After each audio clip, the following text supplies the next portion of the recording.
Oh, hi, neighbor. I'm just welding up this titanium exhaust here. And while I'm tacking this all together, I was thinking about some of the other titanium things that I've built in my career. And most of the stuff that I've built that's titanium actually was for the aerospace industry. So while I was thinking about that, it got me thinking about the history of planes, trains, and automobiles, and some of the people who kind of designed and created some of the building techniques and some of the most beautiful cars and aircraft and just innovators in their fields that helped shape the transportation industry.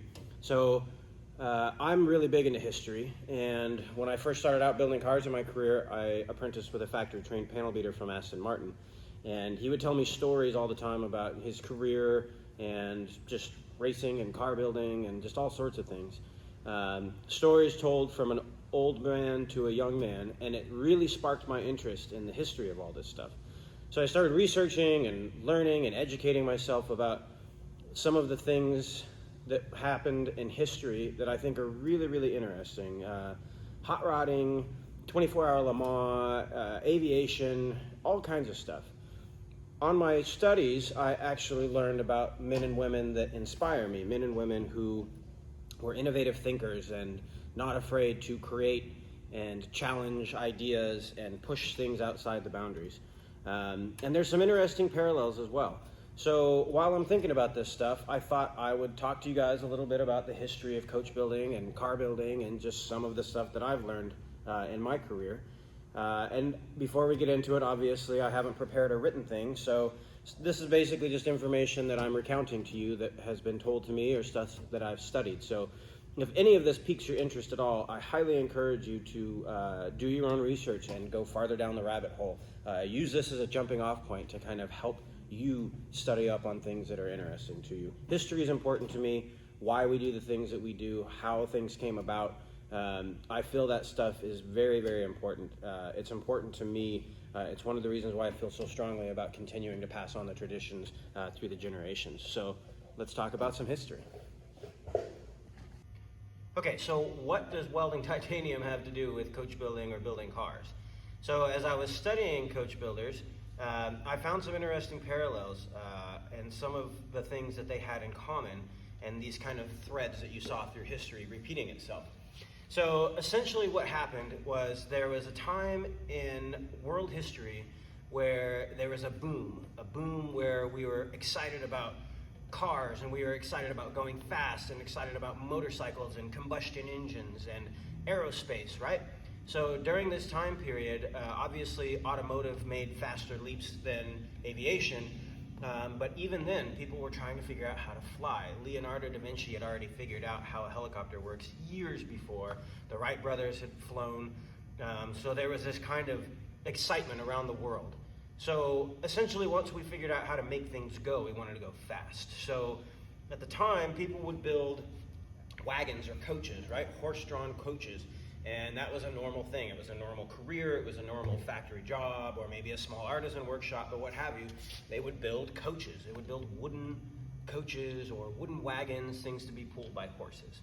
So when we made the jump to horseless carriages, we didn't build something different. Essentially what we did was we took something we already had, the platform that already existed, and started making it motorized and just got rid of the horse, right? So early cars, sometimes you see them in museums and it's beautiful because you can really just kind of see the thought process behind how it went together. Some of them were just railroad ties put together for frame rails and all sorts of things, steam engines and brass air engines. So beginning, yes, all wood spoke wheels, very, very simple. And then we see this evolve, right? We see cars get more sophisticated, motorcycles as well, right? We stop using riveted together leather belt drives. We start using more complex ideas for everything, and things start to get more refined and more evolved. So when that happens, that's when we start to see coaches going from more clunky utilitarian type things to a little bit more aesthetics, right? We also start thinking about how do we make them go faster, how do we make them stop. So essentially there was a transition where automobiles were an oddity, right? You weren't going to make a living building cars, but somebody had to do the work. So essentially the people that were building horseless carriages started building cars as well, or helping people build cars. And as horseless carriages became the most prominent thing around the world, the coach houses started just doing the work for cars. So that's where the term coach builder comes from, or carrozzeria in Italian. And it's really quite interesting because as these coach houses emerged, they weren't building the cars, they were strictly just building bodies. So for instance, Mercedes might say, we built this chassis and this power plant and this is the whole thing, now you need to body it. So Ferrari, all their coach work is done by Pininfarina, right? That's the coach house that did the designs. Sometimes multiple coach houses would design bodies for a single platform. Even in the States, you'll see a lot more stuff being produced in like a mass production type way, right? But still coach houses. So you see body by Fisher on a lot of Chevrolets from the 50s and 60s. And that was because the bodies were built somewhere else. They weren't actually built by Chevrolet. So that's kind of how that all came about. So one of the interesting things is right around World War I, a lot of young men and women, more men than women at the time because, you know, that was the time, they were being exposed to aviation for the first time. So at that point in history, aircraft were being built pretty rudimentary. So you had typically tube structure fuselages, sometimes control surfaces. It turned into chromoly 4130 as it went down, but originally it was just kind of haphazard. And then wings, just about every other component on the aircraft itself was built with wood structures, just like a model airplane. And then both the tube structure fuselages, control surfaces, wings, all of that stuff, they would be covered with heavy fabric, kind of a muslin type thing, stretched real tight, stitched to it. And then what they would do is they would use brushes to put butyrate on it, and they would basically put dope. So it's like a thick, sticky substance that hardens. It's like clear paint, essentially. And what it would do is it would seal that muslin, so the air couldn't pass through it anymore, and it would be something that you could fly, right? So that's how they were solving the problem of making aircraft lightweight but still strong. Kites were kind of built the same way, right? They used to use tissue paper, or they would wax things and stuff, paraffin, all sorts of different ideas to seal open surfaces like that. So at the time, these guys that were in World War I or exposed to that, they were seeing aircraft for the first time. And it's just like today. Most of you probably, unless you work in aerospace, probably don't ever walk out onto a flight line and get to inspect aircraft up close or go in them or see how they work, or honestly have anything to do with them other than ride in them unless you're in the industry. So that was kind of a peek behind the curtain for them. So they were starting to see how it works, and they would say, oh, that's how it worked. So even then, aircraft were very, very rudimentary. We used to mount our machine guns on the nose of the aircraft, where essentially the machine guns would be shooting through the propeller. When we first started doing that, we basically said, what are the chances we're going to shoot our own propeller blades off? There was no mechanism, nothing to protect you from shooting your own prop blades off. So essentially, when you were shooting your guns while you were flying, it would be just like you strapping a machine gun to the front of your truck or something and then driving around and shooting it. It was that basic. And sometimes guys did shoot their propellers off. Luckily enough, those aircraft had enough lift and good glide ratios that they could actually come in, and land hopefully safely. And it wasn't for some time until they actually figured out how to sync that up. So they synced it up where the rotations of the propeller and the firing of the machine guns would actually sync up so the bullets would pass through where the prop blades were. So all kinds of amazing stuff going on. So essentially what happened was in Europe, these guys, they were exposed to that, and then after that, they started thinking about how can I use those same principles to go fast, right? So we all know that big motor, lightweight, putting power to the ground, that's kind of our equation for fast, especially at this time in history. So during this time, 24-hour Le Mans, other big endurance races, stuff like that, we were trying to go fast. So in Europe, essentially what they were doing is saying, let's build these cars really, really lightweight and put motors in them that are powerful, and then that will help us go fast and that'll win races, right? So in Italian, the word is superleggera. It's super light, and it's kind of a loose generalization for a technique of building. Superleggera essentially mimics the way aircraft were built. It was tube structure bodies with usually magnesium or aluminum panels formed around it. And they used this because, one, you could construct a car very, very quickly. Just throw it together. If you put it into a wall and destroy it, you could body a new car very, very quickly. Two, it was very, very light. Thus, the Superleggera. So most of the guys that were doing this, they were all kind of using this construction technique in various ways. And so when they started doing this, a lot of these guys didn't know anything about like galvanic corrosion or dissimilar metals or things like that. So that's why a lot of Superleggera cars that we see historically restored, there's a lot of rust on them, because they would have bare steel tubes against bare aluminum or magnesium panels, and it would just create rust points everywhere those dissimilar metals were touching. Later they got more sophisticated, and they would paint things or put leather or felt pads between different touch points and stuff like that. Obviously they would later move on to like different parts of building would be like ash or hickory, things like that. But essentially that super light was reserved for these like high performance vehicles. Aston Martin has it on a lot of their cars, that beautiful Superleggera. I have it on my body, and you still see it on Lamborghinis today. It's referring to the same construction style, but now composite is what people use. So some of the Lamborghinis that you see that say Superleggera down the side, they're talking about these very, very light composite bodies, and it kind of keeps those traditions going. So when they were building these cars, Carrozzeria Touring, which was a huge coach company, so Carrozzeria, Italian coach house, coach building. Carrozzeria Touring, they had a guy there, Bianchi Andoloni, who actually patented and trademarked that Superleggera. So they were the ones that were actually allowed to put that badge on their cars, even though a lot of the people were doing it, right?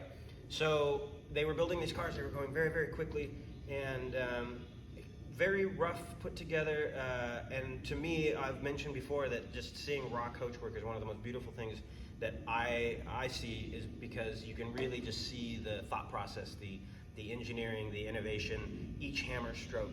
We're talking about cars where left to right, the doors could be an inch off. One car would never fit another car. These were truly hand-built bodies, and some of them have beautiful race history. This particular car, this Alfa Romeo, it won Le Mans 4 years in a row, and this car was actually bodied by 4 different coach houses over the years. And so that wasn't uncommon. Another thing that you saw would be a manufacturer would build a car or design a car, and then a coach house would design the body.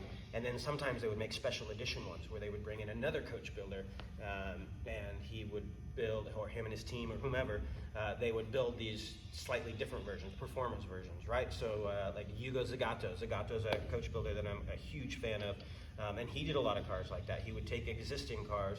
They did their own coach work, of course, but he would take some existing cars that they asked him to, and he would make performance versions where they would be a little bit lighter, different styling cues, so on and so forth. So that's all really interesting to me, and you can see that kind of thread of how that aviation training and aviation construction and stuff kind of helped push that in many ways. So also, one of the things that is really inspiring to me about this time in history is that this attitude, this feeling of it can be done, and not anything is possible if you put your mind to it, right? I feel like we've lost that a little bit. And in some ways that's a good thing, right? Safety regulations and standardization and things like that obviously are important, but this sort of zeitgeist of anything could be possible because we haven't figured it out yet really kind of pushed a lot of these people. So people ask me a lot of the times who I look up to, and I tend to like hearing stories about people who are masters of their own domain, right? So like Charlie Chaplin, you guys all, I'm probably sure, have heard of Charlie Chaplin, the movie legend. Chaplin is an interesting fellow to me because he wrote and directed and produced most of his stuff. He wrote and composed the music for his stuff. He played multiple instruments. He was a stuntman. He did all of his own stunt. He was an action hero, a comedian. The stuff that he did was just so sophisticated, and he had his hands in everything. This is a guy who would set up the shots, he would film, he would edit, he would stunt coordinate. I mean, people like that are really interesting to me, right? Jackie Chan has followed suit with him, Buster Keaton's a similar person, and those obviously are all in like cinema and action and stuff. So let me tell you about some of the people that I find really, really interesting, and people that are inspiring to me that are in the planes, trains, and automobile world.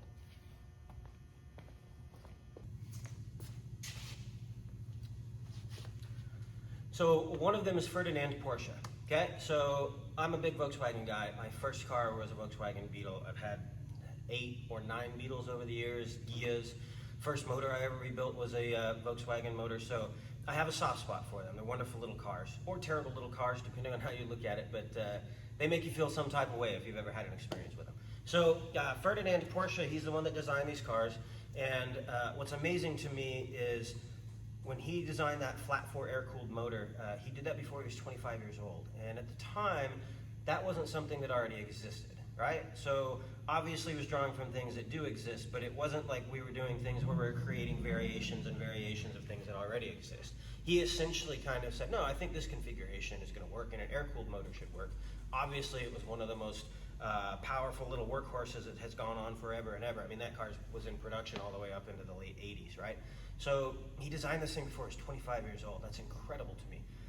He designed the Volkswagen Beetle, and then obviously fled Germany before that went into production and became a thing. So he wasn't really a part of actually the Beetle coming to fruition, but he was the one that designed this amazing little thing. And then obviously went on and went to found Porsche and built some of the most beautiful cars that have ever been made, right? So someone like that to me is very inspiring. I like people that are willing to take risks and push limits, and obviously that's somebody who is pretty intelligent, has a pretty good grasp of how things work, right? So Ferdinand Porsche is inspiring to me. Obviously I mentioned Hugo Zagato, Bianchi Andaloni, these people, a lot of coach houses that I admire and respect.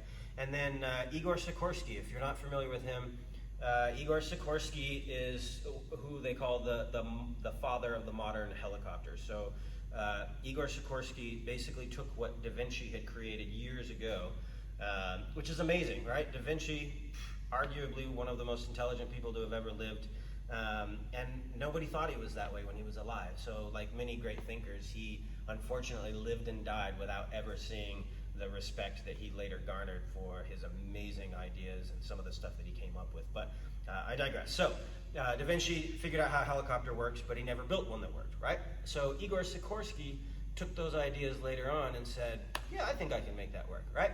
So Igor Sikorsky also did some really amazing things. He built the first tri-engine aircraft, also before he was 25, I believe. So around World War I, he had a lot of funding because they thought it was a viable option for military, right? We start grasping at weird things, especially back then when we had wars, World War I and World War II, right? And so he moved to the United States, and he was trying to build these helicopters, and then he ran out of funding. And so at this point, you have to imagine at this time in history, anybody who actually thought they could build a helicopter, everybody who met him had to have thought he was completely insane.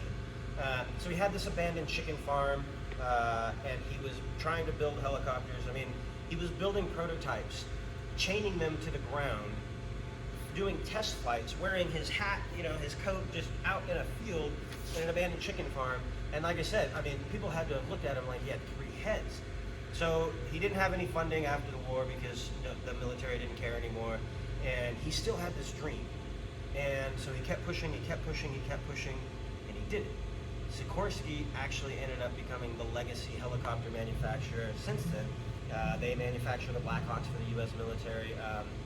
They've been around, they're a legacy company, they've been around forever. Now they're owned by Lockheed Martin, which is the biggest DoD manufacturer in the world. Anyways, to me, the mental fortitude it takes to go up in a country that you're not from and have no money and have everybody think you're crazy for years and say, you know what, I'm just going to do this because it needs to be done. It has to be done, and I can do it. That's amazing to me. Another person that I look up to, Milton Hershey, Hershey chocolate. Everybody knows who that is. He tried multiple times to get his dream off the ground, went bankrupt, I believe 3 times, clawed his way back up and tried it again, tried it again, tried it again. That is truly someone who just kept getting kicked in the teeth and just kept coming back. Eventually it stuck, and Hershey is what we know today, right? So those are the things that I respect. Those are the things that really inspire me. It's the things that help me kind of keep my perspective, because life has ups and downs. Sometimes it's good, sometimes it's bad. And those people are true innovators, but also just men who believed in themselves and knew that it could be done when nobody else believed in them. And that is what I find inspiring. So, now that we've talked about that a little bit, let's go back to the aerospace thing. So we talked about the cars, the Superleggera cars, the light cars. We talked about those cars happening that World War I time period in Europe. So let's fast forward to America, World War II time period.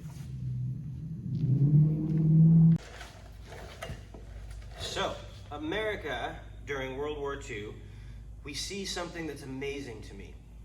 We have a lot of young GIs that are being stationed around the world, the South Pacific arenas, over in Europe and different places, especially in the South Pacific arenas. You have a lot of these young men and women. Many of them would be not even 18, right? Because we know a lot of people were trying to join up when they weren't quite old enough, so on and so forth. But regardless, we have really, really young men and women who are learning about aircraft for the first time, right? So we've made a lot more advances since then. Now aircraft are typically made out of aluminum and magnesium, right? So we're seeing a lot of the structure that you see, a lot of fully monocoque, semi-monocoque structures. We're seeing that is how most of the aircraft are built, right? So a lot of them have substructures and stringers and longerons and bulkheads and so on and so forth, and then they have the alloy or magnesium panels riveted, usually mechanical fasteners over the top, right? So with these kinds of aircraft, one, the type of innovation that was going on then is truly amazing as well, because if you're not familiar, you can look it up, the P-38 Lightning. It had two fuselages, a single fuselage with two faux fuselages, if they were, vertical stabilizers, and then a horizontal stabilizer that connected the two fuselages together. And then you had like a little mini fuselage in the middle with your cockpit, which, I mean, who thinks of something like that? Lockheed Martin thinks of stuff like that. Also the people who brought you the SR-71 Blackbird. So, anyways, we have all this stuff going on, and we get these young men that are basically taught how aircrafts work, how to operate them, how to fly them, how to work on them, how to keep them flying, light maintenance, stuff like that. And essentially what we do is we say, okay, you know how to work on an aircraft, you know how to fly it, you know how to shoot it, good luck, keep it going, don't die, right? So they have very, very little training. Some of them have a lot of time just kind of trying to keep stuff together, right? Wartime's never fun. Some of the aircraft that I've seen the fuselages come back, I mean, stuff out of the Vietnam era, I mean, they literally have beer cans riveted over bullet holes. I mean, just patch it together, keep it going. So anyways, remember the guys that were over in Europe and they were building the Superleggera cars, right? Copying the stuff that they learned and using that knowledge from aerospace. So these guys, they get home from the war, economy strong in America, and you've got these guys who now know how to use tools and have a little bit of mechanical engineering understanding, and they understand how things go quickly, right? So they say, we need big motors and light cars. So as opposed to building Superleggera cars, we have tons and tons and tons of these Model A's. Other cars were used, obviously, but Model A's. Henry Ford, in his wisdom, built millions of them. So they're all over the place, they're cheap. So these young men, with that same kind of inspiration and training, they start doing a thing where they take that car and they strip all the stuff off of it that they don't need, and they put different motors in them, they retrofit different power plants, they add different things, different structures. A lot of the stuff you see, you're seeing bomber seats, you're seeing lightning holes like you would see in structures of aircraft at the time. You're seeing these same semi-monocoque designs, you're seeing these guys that are out at the Bonneville salt flats, you're seeing all of this aviation-inspired design. And essentially, they're trying to get to the same spot, and they're just going about it a different way. And that is the birth of hot rodding, which is amazing to me that close in time, two different continents, same inspiration, same places to draw from, completely different approaches, both spawning some of the most beautiful, innovative things that we've ever seen. What are the odds of that? That's amazing to me, right? So, getting back to my titanium thing, right? So when I was younger, I knew that you would never be able to understand unless you understood, right? Which, that's a weird statement. So the concept is, if you're a plastic surgeon, another plastic surgeon cannot ascertain whether or not you are a competent plastic surgeon unless he also is a plastic surgeon of equal or greater competency. With me?